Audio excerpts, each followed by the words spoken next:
Rick Dollar with NetRadioDogs.com, and we are live at the Paramount Theater, or the Paramount Center for the Arts, I think is what they're calling it now, in Bristol, Tennessee, with a fine, upstanding young man here, Mr. Bobby Osborne.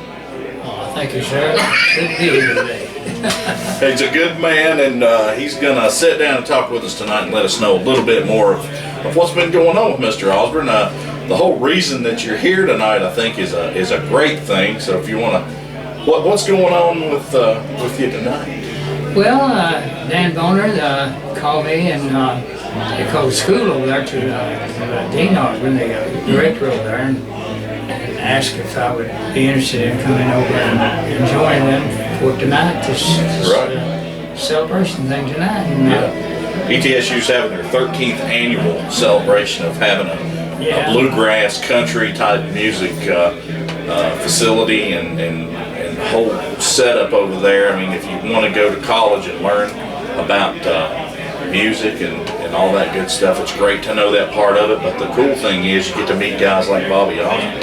Yeah, Dan asked me to come over and do this, and I thought, being the school I'm affiliated with, I teach the mandolin over there, and sometimes I teach the fiddle, and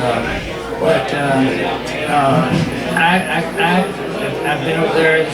I'll start my 10th year this next time, and so we've got a great school over there for kids that wants to learn to play and sing, and we teach probably about the same as you're in, the history of bluegrass, the people that have passion going with bluegrass, what they've done for songwriting, publishing, and dobro and guitar and upright bass. And what really interested me with this type of thing here, and of course the school where I teach, is the traditional part of it.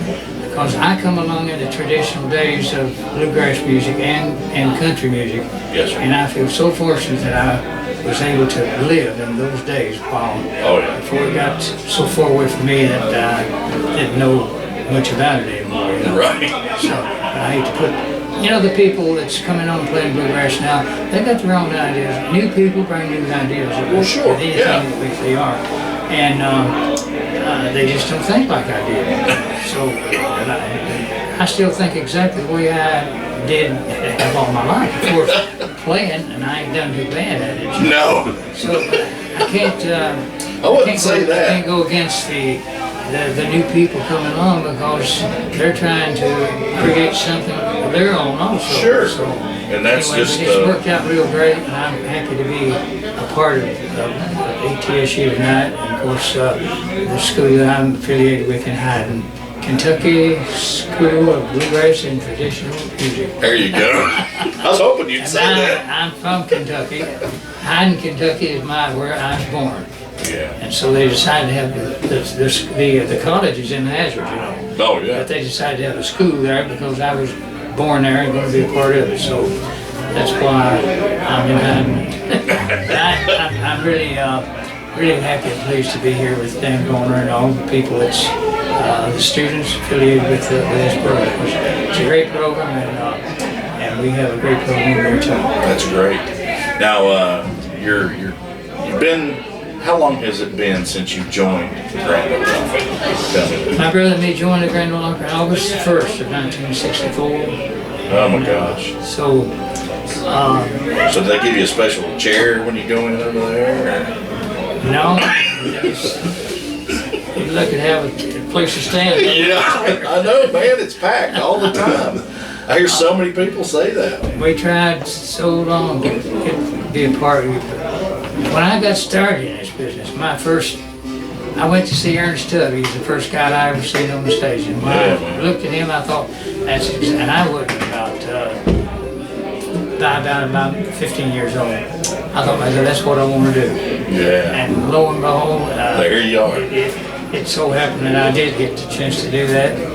And but my brother and me, we fooled around for a long time, and we got a chance to join that Grand Ole Opry. And that's we were told when we went there, I'll get you here, the Wilburn brothers. He said, we'll get you here But it's your job to stay. That's right. So, well, I think you guys did a great job. I don't think you got anything to worry about there. And that's, now he retired 10 years ago, but I kept on with my band, the Rocky Top Express. Yes, and sir. so I'm in my 10th year by myself out here. So well, you're doing good. I'm happy. You're not really by yourself. We got you back, man. Anytime you need anything, you gotta just let me know. But this coming August the 1st, I'll be there 52 years. Good Lord. So it's been a long time. I've seen a lot of them come and go, you know. Oh, I can imagine. So many. It's been there.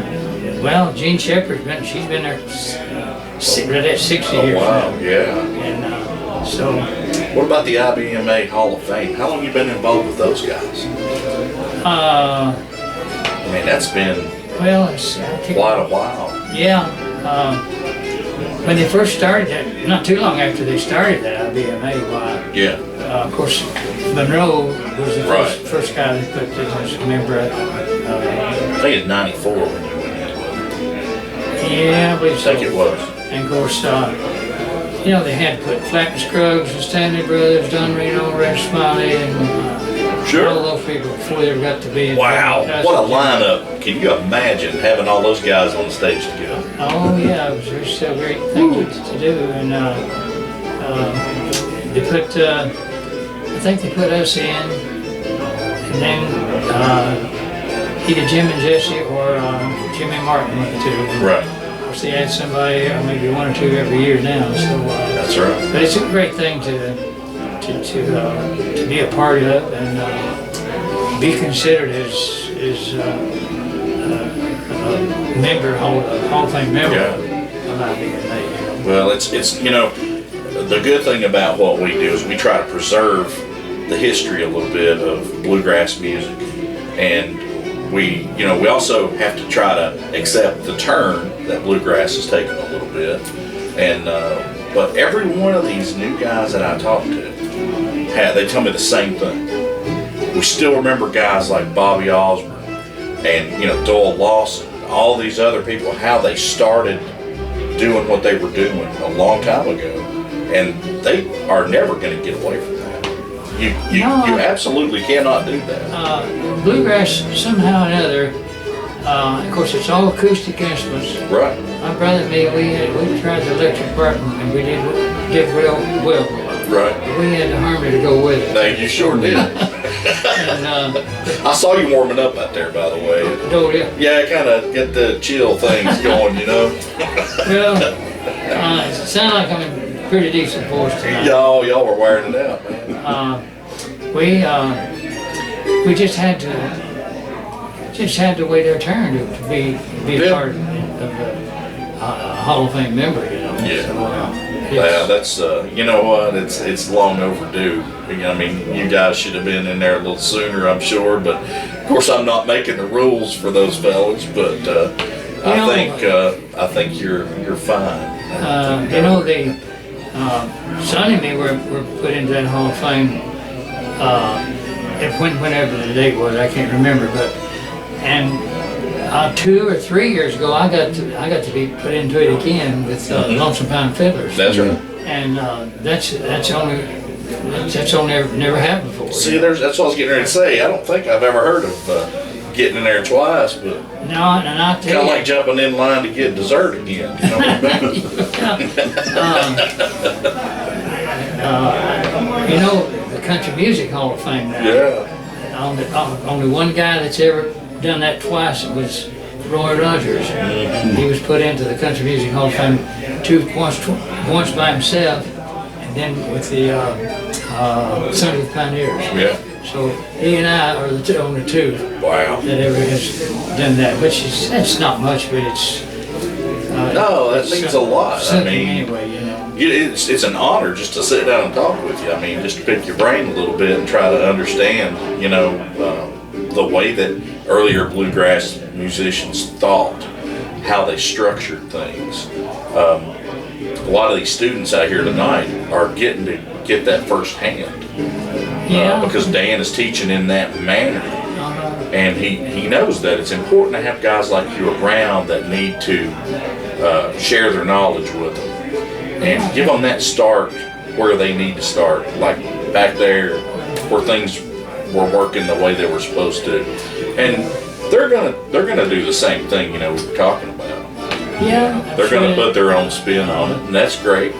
What surprises me too is there's so many girls, women, that just took a liking to bluegrass. Exactly. And some of them have turned out to be great players, Yes, they have. too. So that don't do anything but just promote it more, Look at Flat Lonesome, and a lot of these other newer bands have, female members that they really need. The Grascals, they have a great female banjo player that I saw a couple of weeks ago, and she was just she knew exactly what she was doing. She was so relaxed doing it, and you don't see that. I saw guys like Carl Jackson and people like that. You see they got their own style of things, but it's still happening that way. So we might be okay.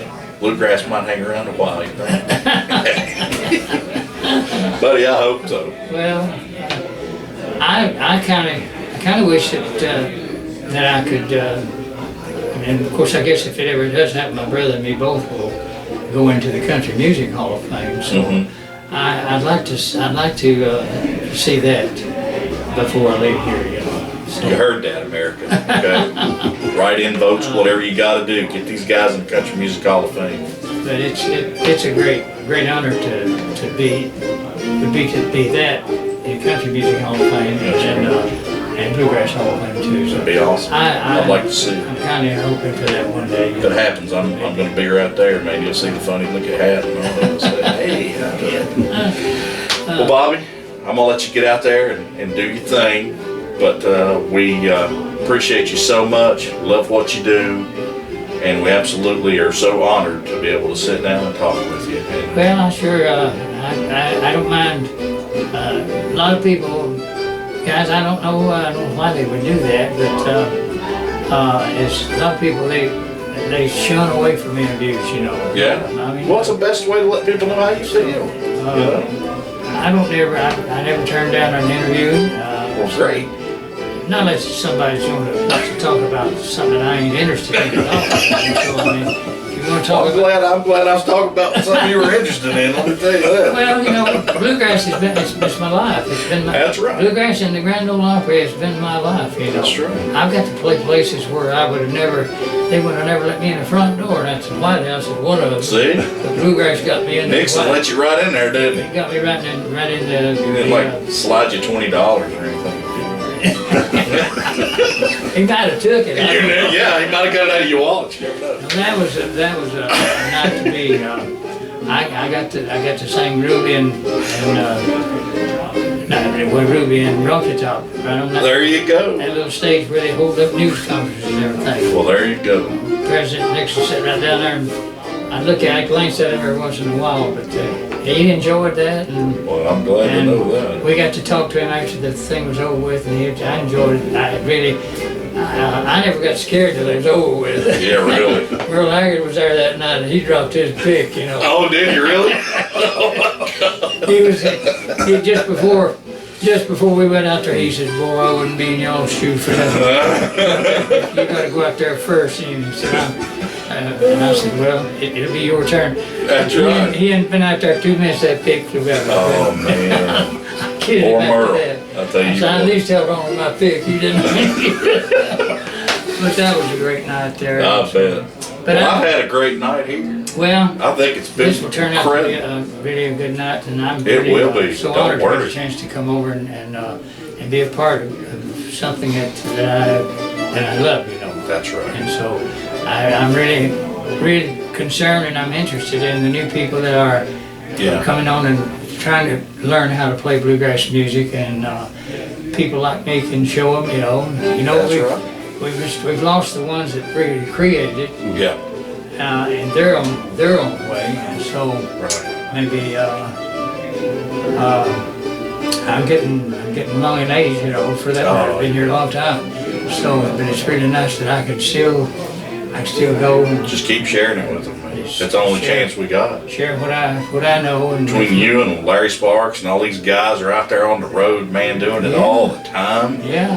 I mean, it just amazes me how you guys are just out there Well, beating up a wrecks. big part of that is taking care of yourself. That's right. I have. That's what he told me. I've took care of myself. I started when I was 37. I Wow. figured it's time. My big time's over with. It's time to take care of myself. Time to get serious. So I've done okay since that, and I've just always been a guy that if something gets wrong with me, I don't Take care of hang it. around waiting. It ain't gonna cure itself. I go That's to right. the doctor or something like that. So I do anything I want to today, and I might can't do it tomorrow. That's right. So for today, I'm gonna do what I can do. That's the way it ought to be, you know. But I sure thank you. Yeah, no problem. Bobby, thank you so much, okay, for sitting down with me. Okay. Rick Dollar with NetRadioDogs.com. Got Mr. Bobby Osborne.